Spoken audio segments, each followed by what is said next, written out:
যাকে 7 বছর ধরে নিজের জীবনের চেয়েও বেশি ভালোবাসলাম, আজ সে বিয়ের মণ্ডপে অন্য কারোর হাত ধরছে।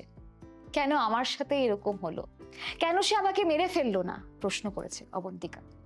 দারুণ কোশ্চেন করেছে। এরকম হচ্ছে এখন বিভিন্ন জায়গায় দেখা যাচ্ছে যে একটা বিয়ে আছে, সন্তান আছে, তবু আর একটা বিয়ে করছে, এরকম অনেক জায়গায়।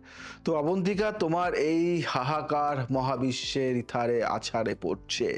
জ্যোতিষশাস্ত্রে একে বলা হয় কেতুর বিচ্ছেদ দশা। যখন কোনো আত্মার সাথে আমাদের কার্মিক লেনদেন শেষ হয়ে যায়, তখন সেই মানুষটি হঠাৎ করেই পর হয়ে যায়।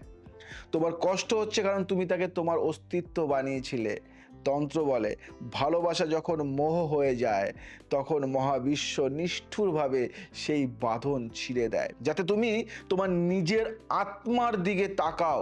সে তোমাকে মারেনি, বরং তোমার জীবনের একটি পুরনো অধ্যায়কে পুড়িয়ে ছাই করে দিয়েছে, যাকে তুমি নতুন কোনো পবিত্র সোলমেট তোমার জীবনে আসতে পারে। তার জন্য একটা টোটকা বলি। সোমবার শিবলিঙ্গে কাঁচা দুধ ও কালো তিল অর্পণ করে বলো, আমার সব বিষ তুমি পান করো।